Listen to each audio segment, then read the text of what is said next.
G'day mates, welcome back to my YouTube channel. In today's video, we have a lot to talk about. I've said that in a lot of videos in the past, but this might be one of my most stacked videos ever. We had all the news from the Cash Cups. We had a console player win the NA West Cash Cup. His setup is literally a console and a monitor on a dresser. We had Reet try to win 3 region Cash Cups in one day and get insanely close. We of course had FNCS round 4 today. We had all the drama that broke down between Mackwood and PGod. I haven't seen beef like that on the timeline in a very long time. This basically turned into a debate between like NA versus Spanish audience. Like, it was just ridiculous. We also had ThomasHD and Setty going at it on the timeline. Setty actually trying to get ThomasHD banned for DMs that he sent him. It was all levels of crazy. These were some of the most insane FNCS qualifier games I've ever watched, and I want to break it all down for you guys. It's going to be a long one. Buckle up. Really, just quickly before the video begins, I just want to take this moment to just give a huge thank you to anyone watching this and all of you guys supporting me. I hit a massive milestone specifically on my Twitch today. I hit over 7,000 subscribers, which puts me in the top 130 most subscribed to people on Twitch. I know people are gonna be like, oh, what a flex, but it was just a moment that hit me really, really hard, and I just wanted to include on my YouTube channel as well, because I know a lot of you guys go from my YouTube to my Twitch, and from my Twitch back to my YouTube. I just wanted to give you a sincere thank you. Just thank you so much for making my dreams a reality. Thank you for all the support you show on any form of my content or anything you do to help make what I do a possibility. So just thank you so much. I just wanted to say that before I jump into the video.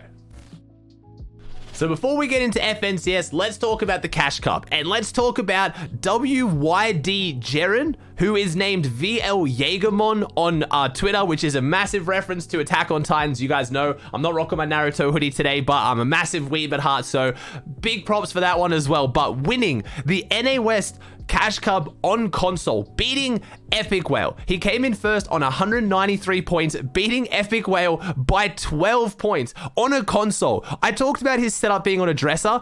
I got a photo from him. I DM'd him and said, hey man, you put up a video on Twitter, which FaZe Sway responded to, and I wanted to get an actual photo to show you.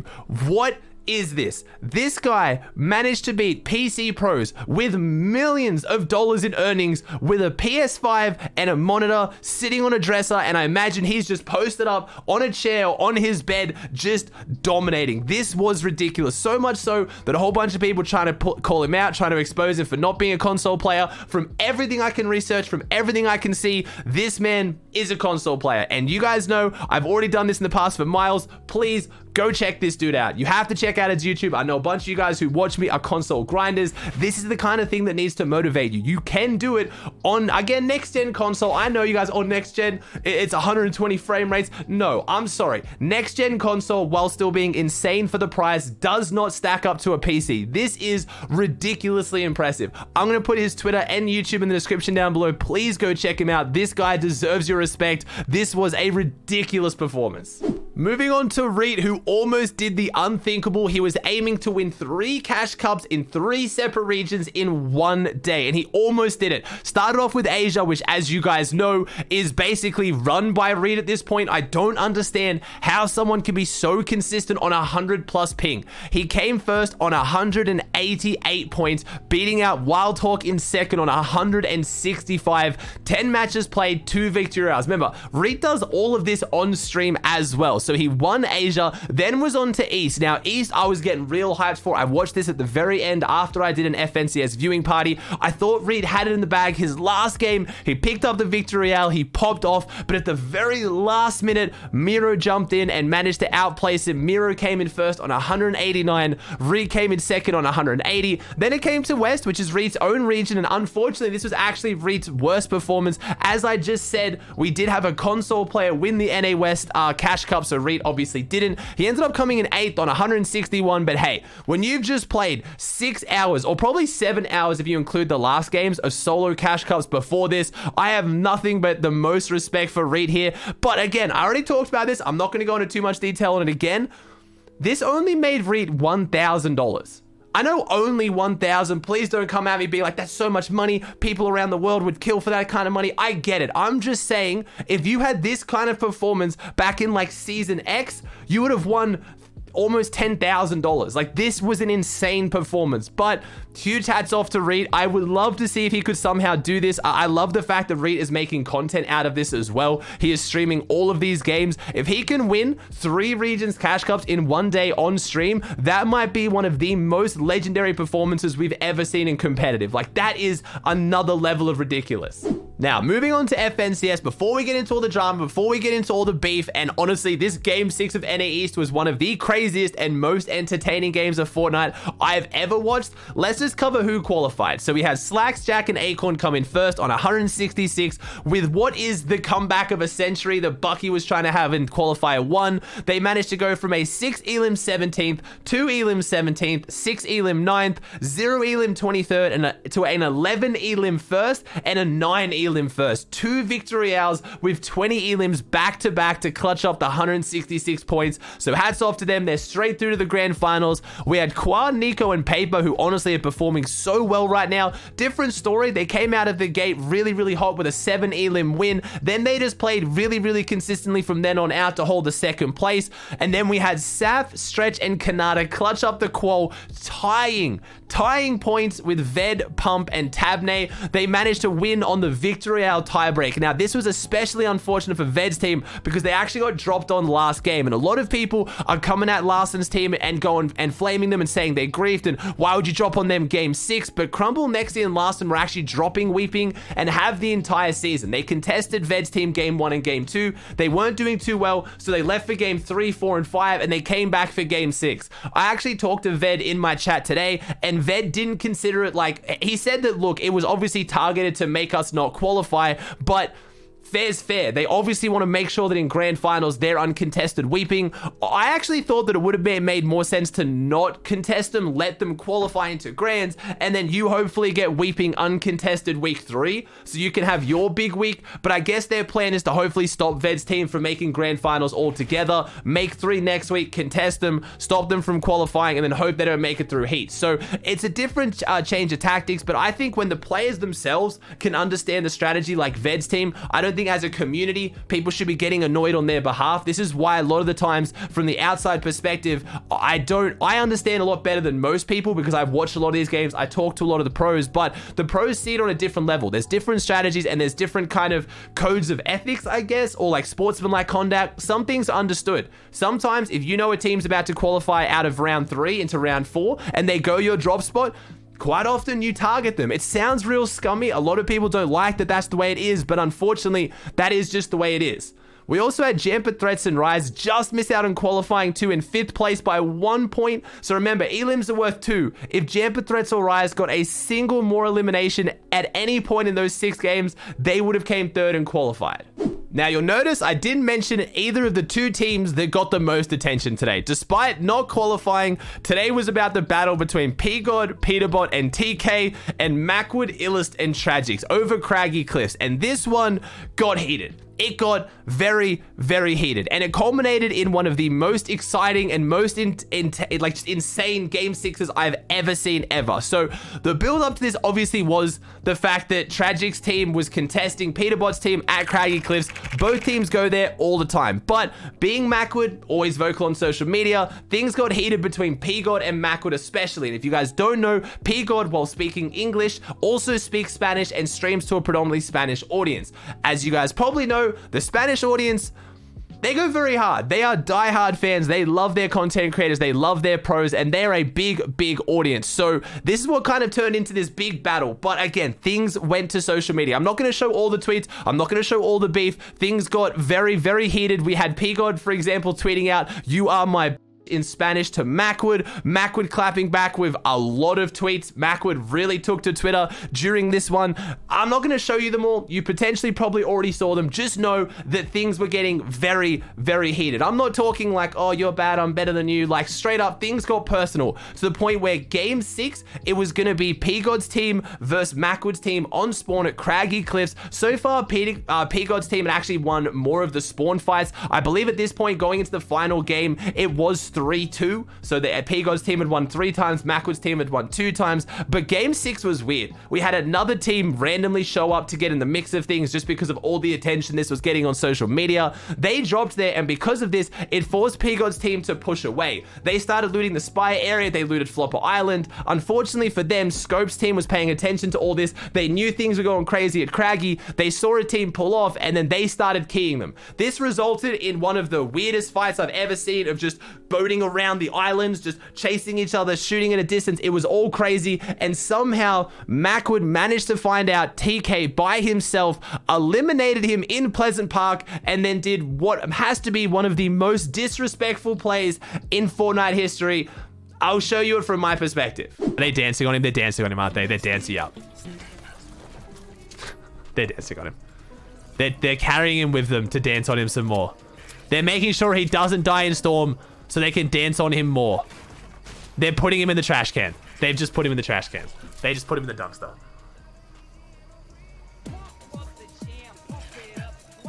Holy fuck, the disrespect is unreal right now. Oh my god, they actually carried him to the dumpster to put him in the trash.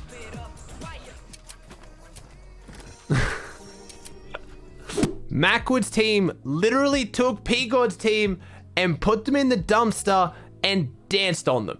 It was insane. Obviously, the Spanish fans, or just a lot of people in general, thought Mackwood took this too far. It did go, ultimately, in my opinion, way too far on social media, but I'm never going to get involved when both sides are giving it. And again, I'm always saying, like, the community shouldn't get involved. You shouldn't, you know, you shouldn't hate on pros on behalf of your favorite pro, but I just know that's not going to happen, especially when there's nationalities and cultures involved, and it just, everything got really, really ugly. It did make the games more entertaining. It heightened the intensity, which I always talk about why I like a bit of beef. Again, you guys know me. Normally, I would say that it shouldn't go as far as it did, but at the end of the day, it looks like most parties involved kind of moved on from it, and it's not over yet. Things are going to go into week 3, semifinals and grand finals. Both these teams are guaranteed to make heats at this point. So there's a very good chance if one of them doesn't make top 3 next week, which they'll probably both make finals in, they will go against each other in that finals, and then they might go against each other in semifinals. Like,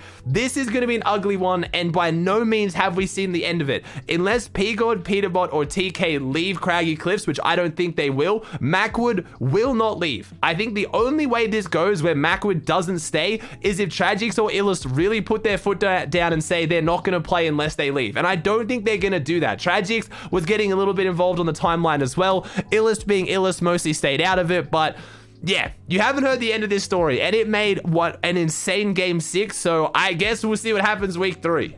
Now, moving on to EU, same way, I'm going to cover who qualified, and then I'm going to talk about the drama between Kami, Setty, and Teek's team, and ThomasHD, Flick, and Anas. So first off, we had Red Rush, Exteriors, and Mappy in first. And now, I need to give this team so much respect. I have said so many times, if you are contested in FNCS finals, and I do mean grand finals, but still, this is incredibly impressive, you will not win. This team managed to get first place, 162 points in 6 games being contested, all of them. Look at this match history. Game 1, they lose. They go out 31st with no elims. Then they get a 9 elim 5th, a 9 elim 2nd, a 5 elim 9th, an 11 elim win, and then game 6, they go down on spawn again. They essentially came first in 4 games. That is so impressive, and I genuinely have to just take my hat off to them and say that I need to pay more attention to this team. I've heard about them, I've watched them, but I did not pick them to do anywhere near this well, especially if contested, and from Boney Burbs, not even that good of a drop spot. So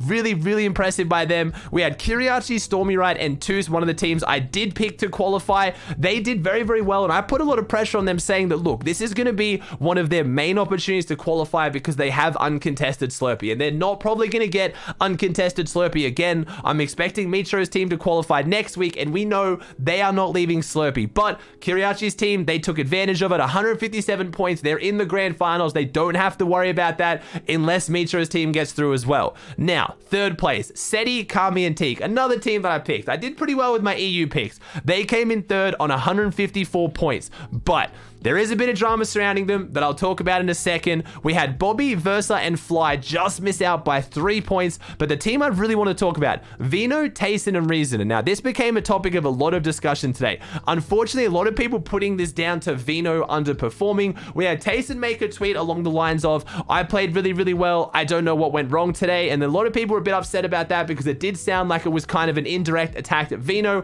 Whether it meant that or not, a lot of people always talk about Tayson's ego. I've talked about it on stream. My man knows he's one of the best and he expects the best from his teammates. That is not unheard of when it comes to just professional esports players or sports players or anyone in general. You surround yourself with phenomenal players and you expect the best of them. Unfortunately, this pressure seems to be getting to Vino, whether it's from Tayson or whether it's just from the community in general. Vino has not had the qualifications or the placements or the prestige that obviously Tayson and Rezon have had. He did insanely well in solo all-stars, but overall, he is the underdog of the trio. And unfortunately, Vino looks like he's feeling it. He tweeted out, threw up 3 times in the bath 50 seconds before, way too nervous before these, don't know what to say. We didn't do any prep beforehand. Obviously, I didn't play great, but we just randomly made mistakes. And then I really like this. I talked about Tayson making an original tweet. Looks like he actually deleted that and ended up tweeting out, unlucky, on to week 3. We've been playing really good recently. We have been playing really good recently. Just need to make a proper game plan for Grands Finals and we will qual week 3. I like this from Tayson. Like I said, there's a lot of people out there. I think of Ronaldo when I think of this, obviously like Cristiano Ronaldo, who expect a lot for their team. And sometimes people have said that, look, while expecting a lot from your team is fantastic, maybe a bit more of a lighter touch and encouraging them and making them feel more comfortable and accepting will make them less nervous and they'll ultimately perform better because of their lack of nerves. Vino is very clearly struggling because of nerves. Throwing up 3 times before a tournament, that's not good. I was surprised how many pros in the comments and in the replies talked about having a similar feeling and feeling those levels of nerves. Like, that makes me feel bad for them, but I get they're competing for a lot of money. Vino ended up tweeting, I won't fail again, and I genuinely believe it. I'm sure Tayson's team will come top 3. They came top 5. They came 5th and 4th in the first 2 weeks, and they were so close. They were so very close in game 6. Unfortunately, they went for an aggressive fight. Vino did get eliminated. Reason and Tayson tried to disengage. They got chased. It was all a little bit messy. It was all a bit hard to watch, unfortunately, but I did really, really like that from Tayson. I think if Tayson can start to step into that role a little bit more of being, you know, the leader, expecting a lot from his teammates, but then also kind of being a little bit more nurturing, especially with someone like Vino who's feeling the pressure, it does just increase my respect for Tayson as a player that much more, and I'm sure they'll do fine. But I wanted to mention it because I think Vino specifically was getting a lot of hate on social media, and a lot of people were targeting them underperforming at him. They've come 4th and 5th in EU 2 weeks in a row. That is insane performances, and I have no doubt they're going to get top 3 next week. Now, let's talk about what happened between Kami, Setty, and Teak and ThomasHD. So, we saw that Kami, Setty, and Teak came 3rd. They just qualified, but there was a bit of drama between the 2 teams today. We had Setty tweet out a Discord DM from ThomasHD that said, you are not going to qual now. That's your own fault. Full griefing our qual. Now we have nothing to play for. Let me give you a bit of context. So, in one of the games today, Kami, Setty, and Teak, who dropped the Kami split, which is the area between Corny Complex and Dirty Docks, all the way down to Lazy Lake, they got good ARs off drop, and they pretty much just destroyed ThomasHD's team out of the sky. They knocked one of them, they pushed over the hill, they ended up finishing the second one, and then pushed in and finished the third as well. They wiped out the whole team on spawn. This is obviously what upset ThomasHD's team. First off, from my professional opinion, it was a good push. It was free. There is absolutely no way they weren't going to get it. It's 6 points, and it means they got all of Dirty Doc's loot, and they got all of Kami Split's loot as well. Obviously, ThomasHD was just upset because normally that's not how the game goes.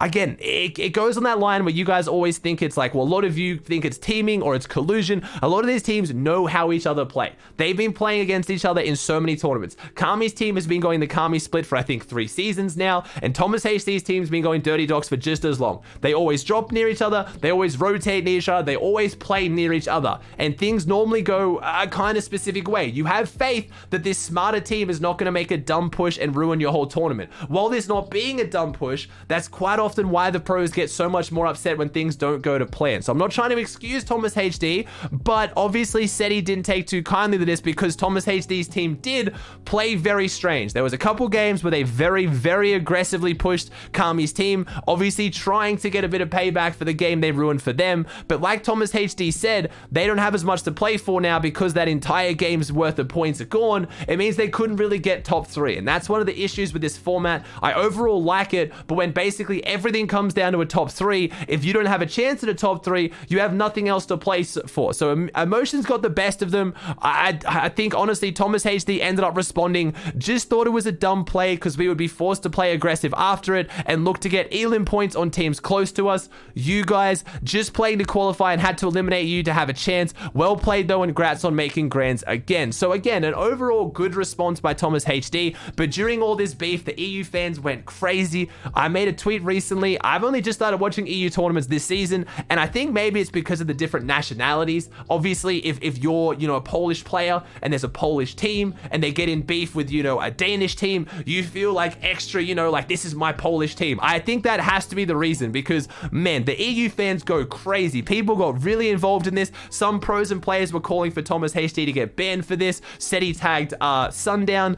On that note, I don't think players should ever get banned for DMs ultimately. It starts a very scary precedent and it starts a very kind of witch hunty style of, I don't know. Again, I don't think ThomasHD should have said what he said. I don't think he should change his gameplay to deliberately try to target Kami, Setty, and Teak. But like I just discussed, there are a lot of strategies where it's smart to sometimes target a team. It sounds terrible and you want to believe that all these players are going to follow really good sportsmanship. But like ThomasHD said, technically his best way to qualify after having a bad game is to start playing really aggressive, like Reverse 2K's team does at a Dirty Docks. And that means pushing teams around you, and that quite often means pushing the team on the Kami split. So again, I'm not trying to excuse what ThomasHD did. I think he was clearly very emotional. He even acknowledges that, but I don't like this idea of DMs being leaked to try to get players punished for things they've said. I would rather the pro players just not DM each other during tournaments and obviously not behave like this because it does look really, really bad. But like Zate said, and obviously Zate's going to be a little bit more